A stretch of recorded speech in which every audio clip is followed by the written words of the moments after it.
Like so from what I'm hearing, it doesn't make sense to say these things about Allah if you're saying you affirm the meaning, but it also sounds like you're stripping the meaning at the same time, you know? Not necessarily, because does a hand, when you refer to a hand, Yeah. does it inherently have to have 5 fingers? Not necessarily, but wouldn't you agree that that's anthropomorphic?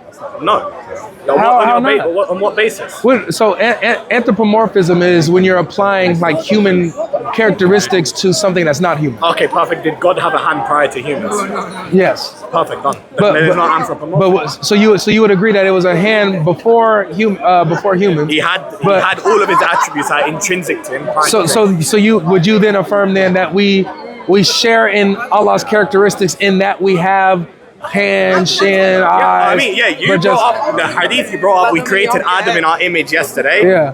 That bakes you. Have you went to the sharh of it, the explanation? You said that bakes me? That bakes you. How? You went to the explanation according to Ibn Hajar. Which one? Oh, Hajar? What did Ibn he say? Hajar. What did he say? He literally says we affirm a similarity between the ma'na, the meaning that humans can grab, humans can hear, humans can see, but we make a tafriq, a differentiation between the modalities. Meaning Allah's hearing isn't going to be the same, Allah's seeing isn't going to be the same. Allah both having a hand and a shin. But all of that is still anthropomorphism. Sure, not necessarily. You have to prove that inherently these are human attributes. What do you understand anthropomorphism to be? Anthropomorphism is going to be likening ex-deity to creation. Can you prove that those Allah does that? Can you prove when he says he has a hand, that's liking. Prove a hand is inherently human. I'm not saying that a hand is inherently human. Can you prove it's inherently but would you agree that a hand is inherently human? Like, or let's say that every human, like it's part of human nature to have a hand. Did you just say I don't hold that the hand is inherently human? I'm trying to get clarity. I'm trying to get clarity. Would you agree that it is human nature to have a hand? Sure, but that doesn't mean it's inherently human. I got you. So would you say then that like having a hand is a human characteristic, right? Yes. Okay. Having a shin, a human characteristic, right? And to say that Allah is that subjective to only humans? You could say I agree with you that other things have, like Allah, I guess, has a hand, has a shin, has all these other things that are. Is that going to be inherently human? I would agree with you that's not inherently human. Like it's not only humans that have this, right? You don't have to be human to have these things. I agree with that. So it doesn't my point, the definition of anthropomorphism. But no, anthropomorphism is not having to do with inherently human. It's just human characteristics. And when he talks about anthropomorphism, it's going to be referring to believing God is his hand, his modality, meaning his modality generally. I'm giving hand for example, is going to be a human hand. That's anthropomorphism. Well, right? So from what I understand anthropomorphism to be is simply applying like human characteristics to something not necessarily human nature though. Human nature, but like characteristics are going to be part of the nature. For example, human nature is to be, for example, to be fallible. Human nature is going to be, for example, when it comes to emotions, we have certain emotions. To have hands? Well, no, that's not going to be inherent to the human nature. Okay. I don't believe that's inherently human. I believe that's... There's humans that don't have emotions. Okay. Not necessarily. Yeah, there are psychopaths that literally don't have emotions. What do you define emotions as? Like we're talking about feeling things, if you're going to right? go into psychology, emotions is just going to be different. So that's what I'm saying. Like we can go into the weeds with all of this if we're talking about. We need to be clear on what we're saying. But the point is, you're inherently trying to establish anthropomorphism when all of our scholars refute anthropomorphism. For example, but on what basis? You're just saying that you don't know. Anthropomorphism is going to be directly likening God's attributes to human. We don't affirm 5 fingers, 5 toes, and so on. Do you agree that Allah compares himself to creation in certain ways? Not directly, as in when it comes to his nature. But so like for example, if you mean generally, like for example, as I gave you, we created Adam in our image. Right. Ibn Hajar literally explains. But hold on, because you said that my argument on that was refuted. I didn't bring that argument up to say that Allah looks like man. That's the point. You used it in rebuttal to Jesus being a human. No. I used Allah creating Adam in his own image in rebuttal to Ali Dawah and the Sheikh bringing up how we're made in God's image in the Bible. And so they were saying, oh, so this must mean God is a man. That God looks like you. Okay. So I was the same understanding as us regarding that? Yes. Okay, so you believe God literally has a hand? No. What I'm saying is that we have the characteristics of God. We have judgment, we have character, we have morality, right? We have these traits, right? We don't have a physical form of God because God doesn't have a physical form. Okay? Do you affirm? Yeah, I believe God is spirit. Okay, perfect. So but you don't affirm that. No, I don't affirm God is a spirit. Spirit is created. Not necessarily. We no. all spirits are created. Can you? God is an infinite, what's the uncreated definition of a spirit. spirit? Well, it's just an immaterial existence. Okay, right. perfect. So wait. Would you agree that that you can have spirit that is infinite, that's eternal? No, I want to address the immaterial thing first. Okay. Can you see something immaterial? Can I see something immaterial? Yeah. Not that I see. Okay, perfect. Will you see God on the day of judgment? Yeah, You'll see the Father. Yeah, but hold on a second. He will come in a corporeal form. That doesn't mean that in his essence he's physical. God will physically change from the Father. Will change from being a spirit. No, he's still spirit. He can just appear in a visible form. Okay, perfect. How? What do you mean how? Does he always He's remain? God. Does he remain something? That's like okay. Does he remain something that has no material being? Yes. So for example, you have even Allah who says, or not Allah says, excuse me, Muhammad says that on the day of judgment, that Allah is going to appear to you We don't in a believe shape. Allah. Hold on, let me is going finish. to be a spirit. But let me finish. I got you. But you affirm that Allah takes on shapes that's nearest to the picture that you have in your minds about On the day of judgment, we will see Allah in His direct, literal. But it also says that He will take other forms that match your imagination. Yes, bro. Not in any authentic. Yes, that's in Sahih Bukhari, bro. Okay, can you bring that understanding from our scholars? I'll bring you the hadith that says exactly what I'm saying, bro. Go on. I want you to bring it. Okay. We don't hold that Allah changes forms when it comes to bidati.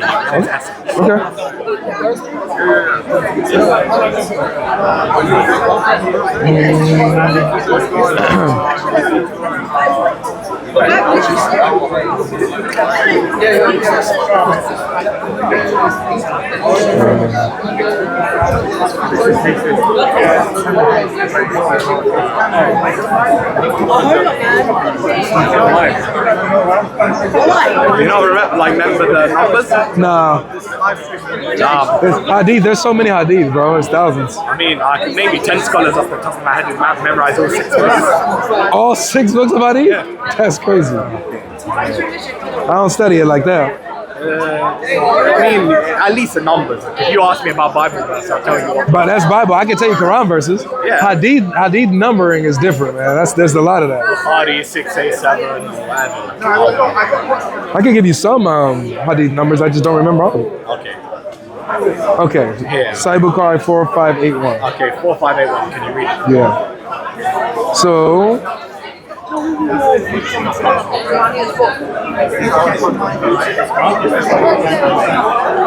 Sahih Bukhari 4581. 4581. Okay, the Prophet, peace be upon him, said, "Shall we see our Lord on the day of judgment?"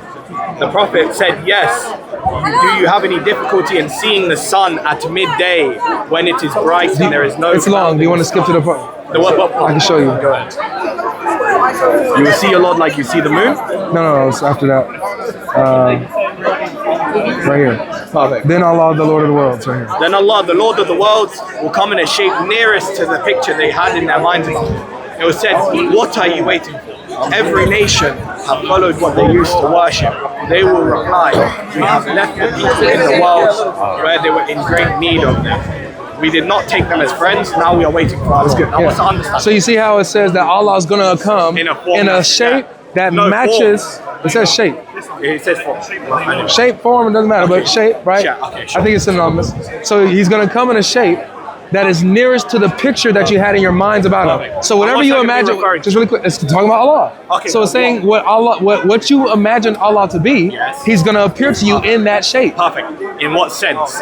We're referring to the asli attributes, principal attributes. If you even go to Fath al-Bari of this hadith, right? That we will see Allah like we see the moon, and then He will appear to in a shape that which you nearest known Him to be, right?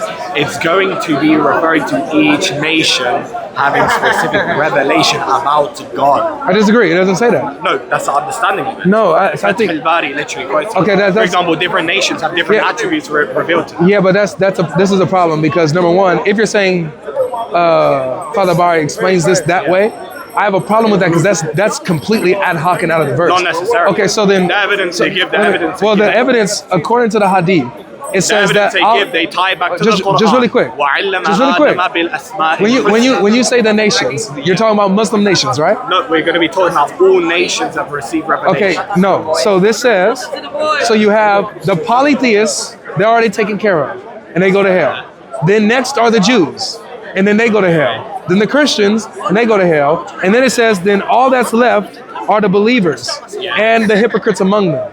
So they're going to be Muslims. Nobody else. Oh, yeah. If you're referring to the kuffar, I'm touching on the Muslim nations. Okay. And specifically when it comes to the people of the book.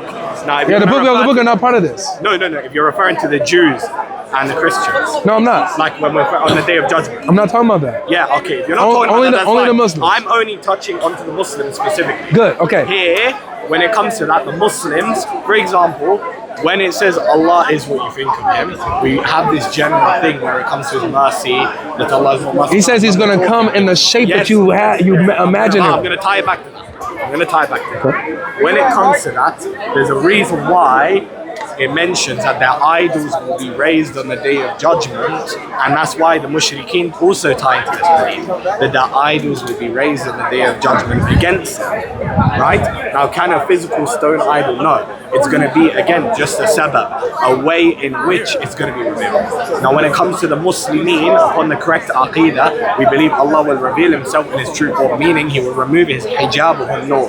And that's mentioned in Surah chapter 7, verse 49 onwards. So we don't believe until all of the Muslimin enter Jannah or heaven that we will see Allah without His hijab, His revealing light. Yeah, but that doesn't really solve the issue. You have the issue where it says that Allah is going to appear in a shape that is nearest to the picture you have in your minds about Him. Yeah. So that means just really quick. So would you say that when Allah is taking these, because it doesn't say away, it says He's going to appear in a shape. He's going to take a form. Not necessarily. Again, according to Fath al-Bari, it doesn't mean bidatihi, He changes. So if He's going to say this, it's going to be a sabab. Very good. A way. Very good. I'm good with you. To be able to see. Very good. So you're saying that His essence isn't going to change, even though He's going to appear. Even His form Himself. Okay, so I'm see. All right, so this is where we disagree, my brother, because when it says here, then the Lord of the worlds will come to them in a shape nearest to the picture that they had in their minds about Him. This means that Allah, what it just said, I heard what you said, which is why I have a problem. Hold on, just really quick. Okay. This is why I have a problem with your explanations.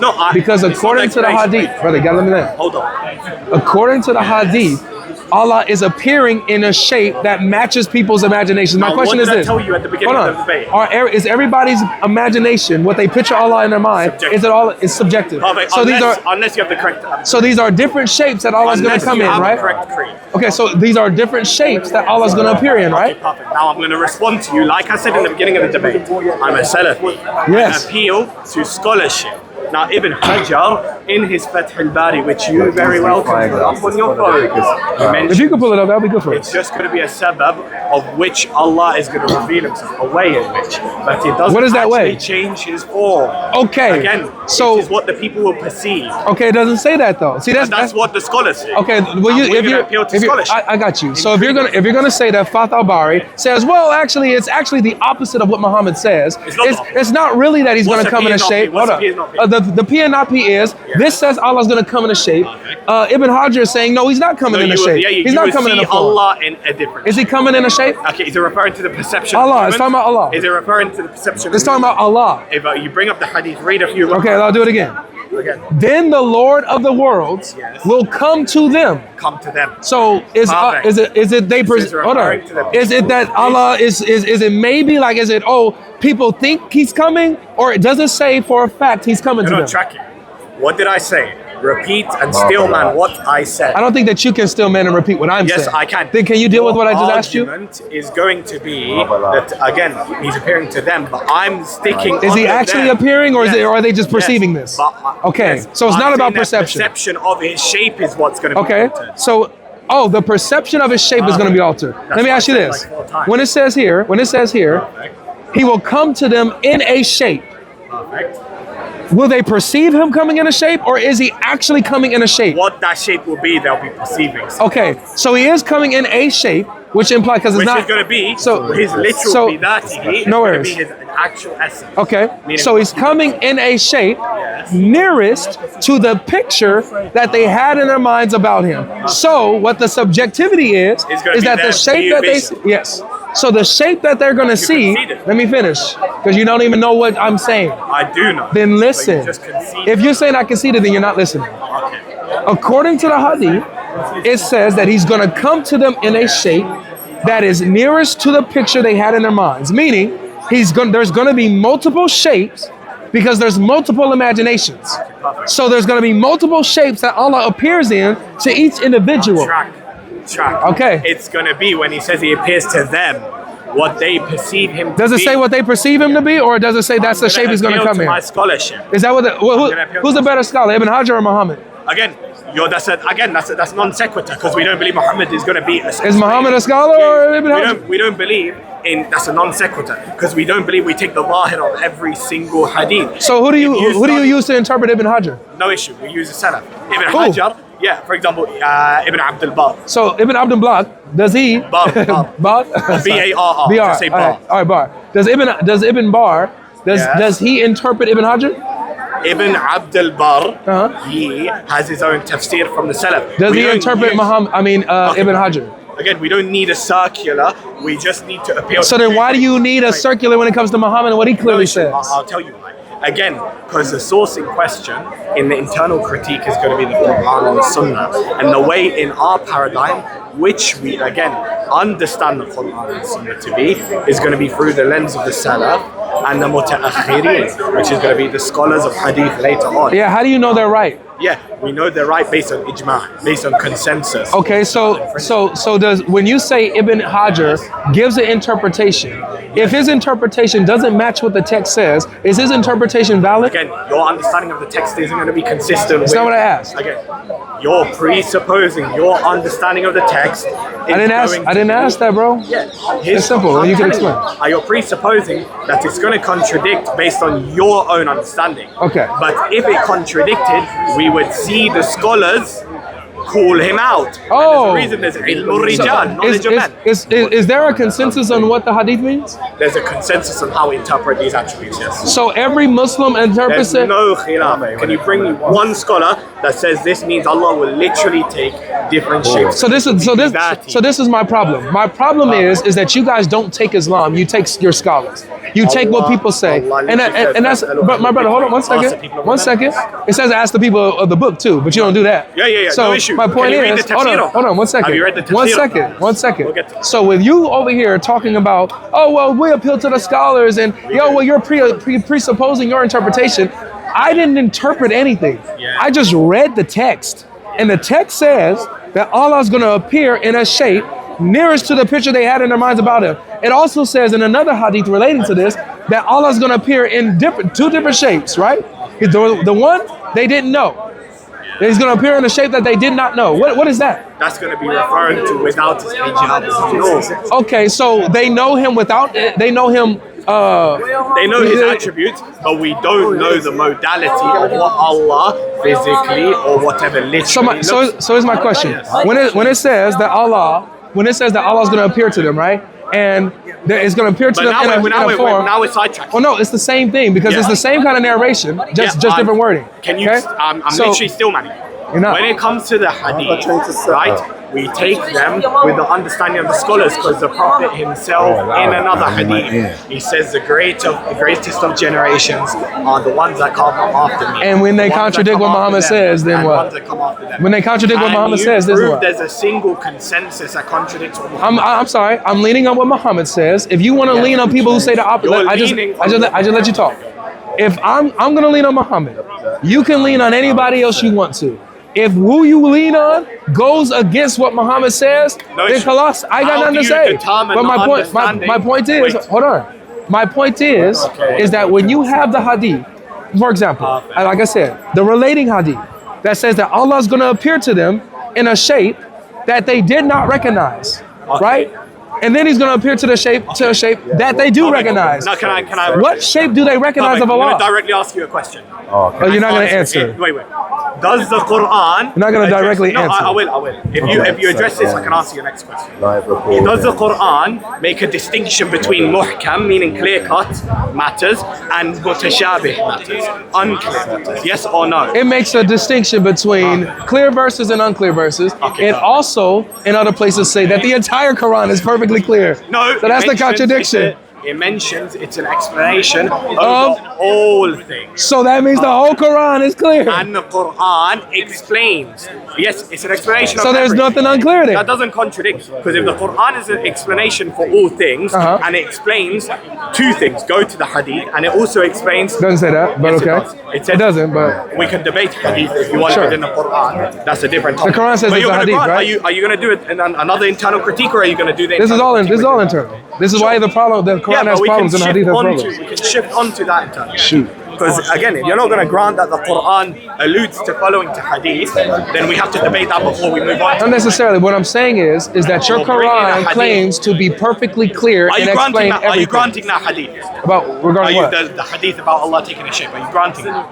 What do you mean am I granting? Are you granting that hadith? That is what you believe? Sure. Yeah. Okay, sure. And are you granting that that's going to be authentic to what? To what you believe, yeah. Okay, perfect. Now I'm going to use other things that are going to be authentic. So what is the answer to my question? Perfect. The answer to your question is going to be three things. First of all, the Quran says to go to the Prophet. The Prophet says to go to the first three generations. The first three generations understood it in the way I, again, explained it to you. It's going to be the people's sight in which they perceive Muhammad says go to the three... That the people are going to perceive him in different ways. It doesn't mean bidatihi, in his essence or his form himself is going to change. The second narration you brought, again, proves nothing, because the shape that people do not know Allah by is going to be what he is and looks like, bila hijabun nur, without the covering of light. And that form, again, that's an interpretation. That's why you're critiquing the Salaf. It's okay, let him finish, so we can go ahead and that interpretation is going to be bila hijabun nur, without the veiling of light, and that is found throughout the It's okay. That's found throughout the Salaf. Okay. Understanding. Can I respond? Ibn Hajar quotes it. Okay, so again, the problem that you and I are having, my brother, is that nothing that you're saying lines up with the hadith we're reading. And see, this is what happened. This is what has to happen. Just hold on. I already gave it to you. The problem is with Muslims, you guys go away from the Quran and the hadith. You go with interpretations that go directly against what the text says, and then you pretend like we're stupid and we can't read for ourselves what the text says. But hold on, I let you go for a long time. This is my problem. So you said that you was going to answer me directly when I engaged with you. I did. I answered. No, you didn't. The two hadith. So what was the form? What was the form that they recognized? What they recognize is going to be generally his attributes. It doesn't say his attributes. It says his what? The form is his attributes. Wait. What's the distinction between Allah and his intrinsic attributes? Is there a distinction? Is there? I'm asking you. That's what this is your belief, not me. I'm asking you because you're the one who's going ahead and critiquing the hadith based on my paradigm. So you at least need to know what. Right. So according to your paradigm, is Allah identical to his attributes? Again, we don't. We believe that attributes are going to be intrinsic. That's not what I asked. We believe that is going to be identical. No. The that meaning the essence. No. Okay. So Allah is not identical to his attributes, right? Because again, when it comes to it, they're going to be intrinsic. Okay, so it doesn't say that the attributes are going to come in a form. No. It says Allah comes in a shape. They're going to know him based on his attributes. Where does it says they know him based on who the shape he comes in, not his attributes? And what does that shape pertain to? That's the question. Perfect. That shape is going to pertain to attributes. So okay, what was revealed about Allah? That's not what it says. It says that he's. It says he's. See, this is my thing. Okay, check. This is the This is the understanding. In the beginning of the debate. Wait, hold on. In the beginning of the debate. Hold on, bro. No, hold on. Because you're now. Okay, so now I'm gonna have to talk over you if you do this. Do I have to talk over you? I told you I'm a Salaf. So I guess I have to talk over you now. I told you I'm a Salaf. So it looks like I've got to talk over the Salaf. So according. I'm from okay. Salaf. So according to this brother, because I don't want to have to do this. I want us to keep talking how we were talking.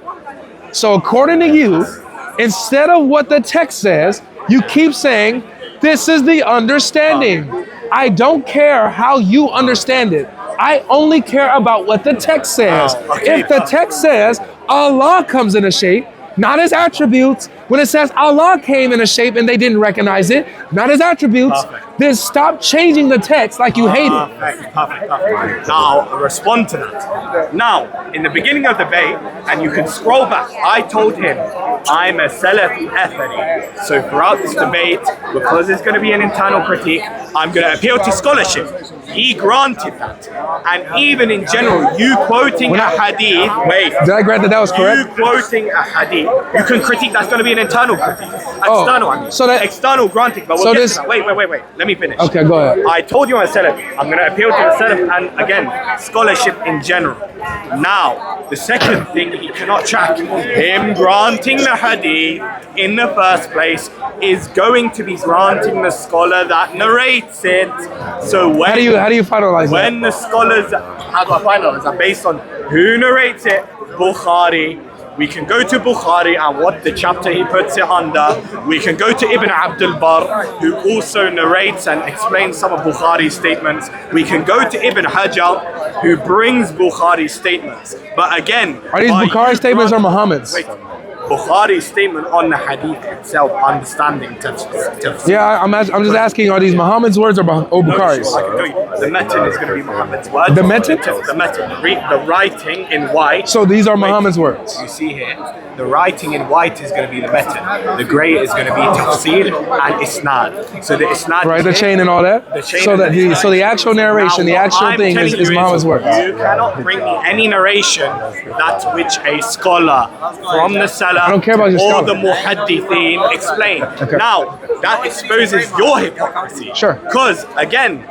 your logic is that everyone following a denomination within Christianity, within any belief, that appeals to either apostolic succession or some sort of knowledge succession, which in Islam, there's going to be munawalatul ilm, which is the transmission of knowledge, that they're going to be correct in their understanding. Why? I want you to... Why? No, I'm saying that's your logic. Why is that my logic? Because again, you're saying, why would I grant you your understanding or your scholar's understanding when the hadith says this? No. But that's granting that your understanding. All right, let me break down to you my position. Go ahead. My position isn't that apostolic succession is wrong in and of itself. My position is that apostolic succession is in line with scripture. It's in line with the text. Let me finish. So nobody who comes and says, hey, I follow the apostles, and they go against the text, actually follow the apostles. If what they quote from the apostles, it contradicts. Can what they quote from the apostles contradict the text? No.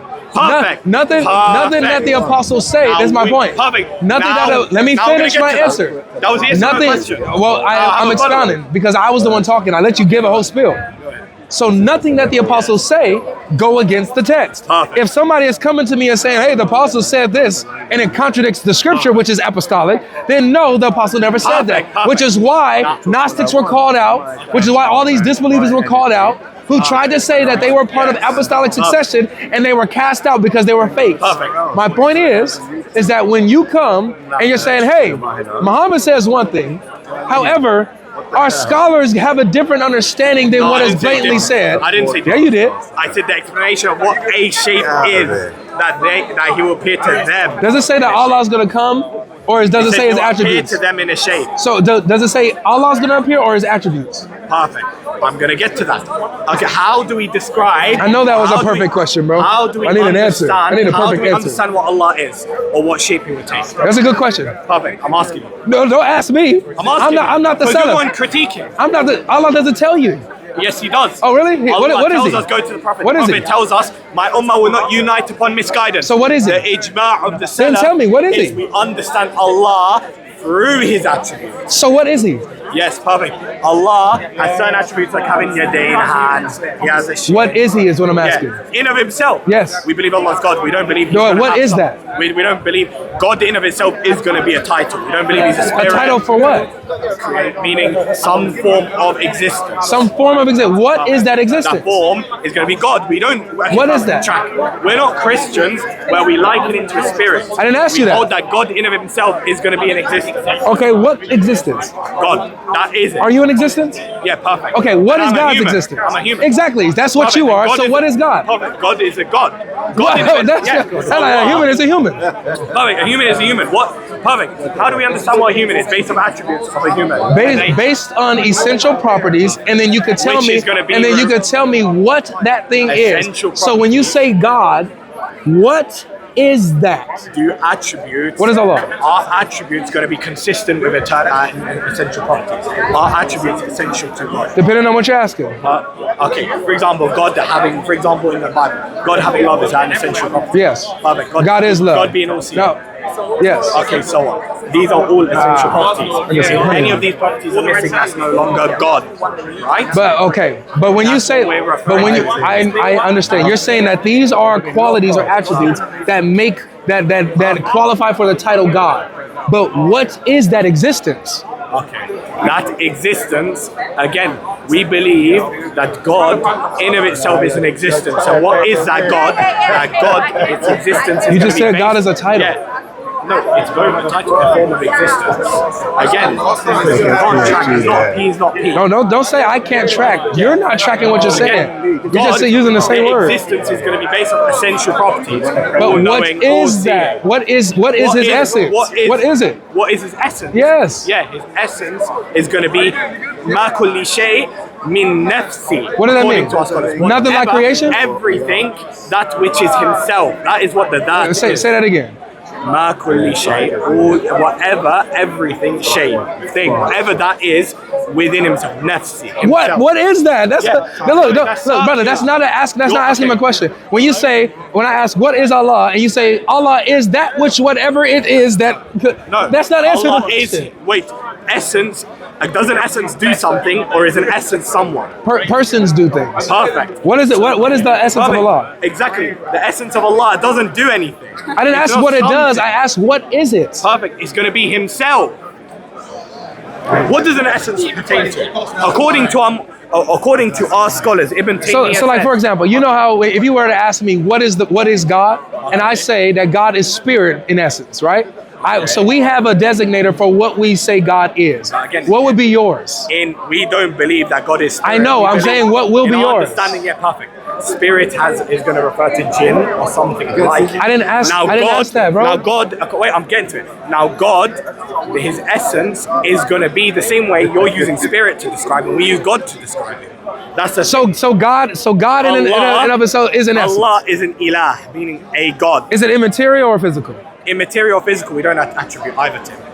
So, brother, it's either or. It's either he's a physical being or he's an immaterial being. We believe he agrees haqiqatan, but he exists, again, above creation. So what does that mean? Okay, for example, is he physical or immaterial? Does God exist before time? Yes. Okay, perfect. So how can something exist before time when before because he's eternal. He's infinite. So he can start time. He exists before time. So that's not getting away from this. No, that's when you say that you're talking about God's attributes. We're talking about what He is, all that kind of stuff. In of itself is meaning a modality of existence. Allah is an ilah, meaning a God. La ilaha. What is that? Illallah. Right? What is a God? It is that which has the essential properties of God. All hearing, all seeing, so look, all knowing. Like when you say that you guys don't affirm. Is God? You don't. Just to be fair, you don't know if Allah is immaterial or physical, right? No, we firmly agree. In Arabic language, we use the word haqiqatan, meaning he exists literally. Do we believe he's physical? What does that mean? He's bound by atoms. Atoms make up his body, which is what physicality is predicated to. No, we don't believe Allah is going to be made up of atoms and so on. So would you agree that there's either a physical state of existence or an immaterial state of existence? I don't believe there's only two categories. So what is another category of existence? Because immaterial and physical is going to pertain to creation. Because science defines it, again, science only bases things of what we can see, measure, and so on. Right? Would you agree that love? Do you believe that love is created? I believe that love is created, not necessarily. Okay, so do you believe that love is immaterial? do I believe love is immaterial? I believe it exists haqiqatan as an attribute. Is it immaterial? I don't believe it's going to be immaterial or material. Again, that's like correct. It's okay. I believe it exists haqiqatan, and that's how our scholars define it. Right. It exists literally, and it's going to be intrinsic to Allah. All right, I'll ask this last question, and then you can make your final point. Okay. When you say that there could be a third category of existence, something outside of physical existence and immaterial, can you tell me what that is and or give an example? No issue. In Arabic language, we define it as something existing haqiqatan, meaning it's going to exist literally, but it's not going to be bound by atoms, space, or time. So it'll be immaterial. We believe time and, for example, space is going to be conceptual, but it's not going to be immaterial, meaning it doesn't exist in reality. Immaterial exists. Immaterial things exist in reality. Yeah, but we don't believe. Again, when we're talking about existing, can you see something immaterial? No, but it still exists in reality. No, but you can't see it. The point is, doesn't matter. When something exists haqiqatan, meaning in reality, we don't have to affirm atoms for it. Like you have to give the argument why again God would have to have atoms to be able to see him. I'm not saying that. What I'm saying is that there are things that are immaterial that exists, but you cannot see them. Exactly. So you don't have to see something for it to exist in reality. No, that's not my argument. My argument is, according to our creedal doctrine, something can exist with using the word haqiqatan in reality without having to be material according to the understanding of something creation, immaterial. nor something immaterial, that which you can't see or perceive. Okay, so then what? You're not telling me what that material, is. Something existing material is subject to atoms, yes or no? Huh? Something existing materially is going to be subject to atoms, space, and time. Yeah. Yes. Is God subject to any of these according to Is yours? No. But we don't even believe time is going to be something. So he's immaterial. We believe time is conceptual. So he's immaterial. Perfect. No, that's why I alluded to the question. It's a fallacious question in of itself. It's not. Does God exist before time? Perfect. Before insinuates time. So when you're saying God exists before time, that question. Do you agree with that? Sense. Do you agree that Allah exists before time? I don't believe time in of itself is an existence. I believe it's a concept. So when is time material? No, Time it's is not conceptual. material. So is it immaterial then? Yes, it's going to be something conceptual. Hold on. So just because it's conceptual, I'm just asking. I don't believe time exists in haqiqatan, in reality. Time does not exist in reality. So I'm just asking. You said it's immaterial, correct? Yes. Now we're trying to ask whether Allah is immaterial, just like time. Because now Now every single person here was waiting for something very specific. We didn't know whether or not you believe that there were immaterial things or not. Now that you've said that time, i.e. concepts, can be immaterial and those concepts can bear some sort of resemblance to reality. For example, my thought could be true, right? I could actually have a thought that exists. Okay, good. So there can be concepts that exist that are immaterial. Now, is Allah... Do you agree with that? Do you agree with that? Can I respond? Okay, go on. Do you agree with that? No issue. I don't believe time in of itself is going my to be point. Yes, Respond to my point. What is my point? to it. What's my point? You were saying that certain things can exist immaterially but bear resemblance to creation or reality, yes or no? Not just creation, just reality generally. Because I don't think logic's created. Do you think logic's created? For example, no. Do you think the law of identity is created? I'd say our thoughts, meaning our brain not the is thought of the law of identity, what the thought corresponds to, which is the truth that A equals A.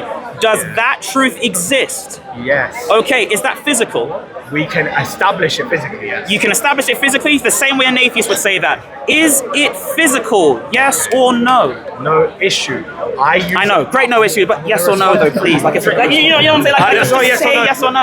That's not a yes or no. No, it is a yes or no. It's either a physical thing or it's not. I don't know. It's kind of material. Time in of itself. I mean, I don't even know the guy. Time in of itself. Time in of itself is going to be conceptual. I get that. Okay, but I just want you to, again, time, we're not talking about logic. The law of identity, which you believe corresponds to reality. Does it exist physically? Is it material, yes or no? No, it's conceptual. Is it physical, yes or no? No, it's conceptual. So it's not physical, so it's immaterial. Perfect. So let's talk about the concept of the law of identity, what we think about. Can just we to clarify everything. The law of identity, A equals A. The classical one. Let's just do the classical one because everyone understands that. 1 + 1 = 2, everybody. Congratulations.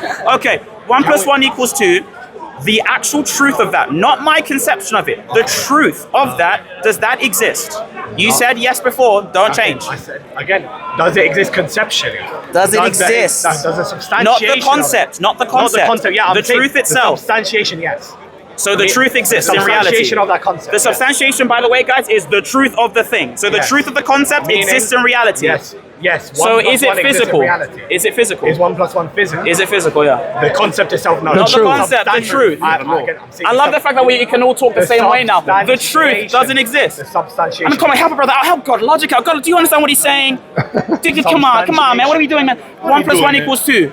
Is it physical? The substantiation, meaning the truth of it, yes. So it's physical? So wait. Okay. Let's just roll that back. Sorry. Rewind that and say what you said one more time. No issue. 1 plus 1, meaning the substantiation of 1 plus 1 in reality. Yeah. I grab one apple and I plus one. No, the apples are physical. 1 plus 1 equals 2. I'm saying the substantiation. No, the substantiation is the actual truth itself. 1 plus 1 equals 2. Not the apples, not the oranges or the bears. I want to know whether 1 plus 1 equals 2 is physical. Substantiation, either the evidence that are being given, but what we're talking about specifically here, 1 second. I know it's perfect because I'm saying it. Now, here's the thing. 1 plus 1 equals 2. I just really want to be clear with you, my friend, because you're kind of giving my friend a hard time here. I mean, just trying to sell merch. Look what you're doing, man. Come on, man. What are we doing? Here's the problem. The merch is great. Now, here's the thing. The problem that I have with you is we're not talking about proving 1 plus 1 equals 2 by grabbing 2 apples. Everyone here wants to know whether 1 plus 1 equals 2 itself, not the concept, not the thought, not the proof you would give for that thought, the actual truth itself. Is that physical? The truth itself is tied to the concept, so no, that isn't physical. The truth is tied to the concept. Thinking it won't exist. Again, the truth, meaning 1 plus 1, is going to be tied to the concept. So we substantiate. Is it tied to our concept? Again, general. Is it tied to our The laws concept? of the universe fall apart. Okay, so again, the concept is not our bearings because 1 plus 1 equals 2 was still true when there were no angels, jinn, or humans. So just Allah. When Allah was thinking about it, was it physical? When Allah was what? Yeah, when he was thinking about 1 plus 1 equals 2, was that physical?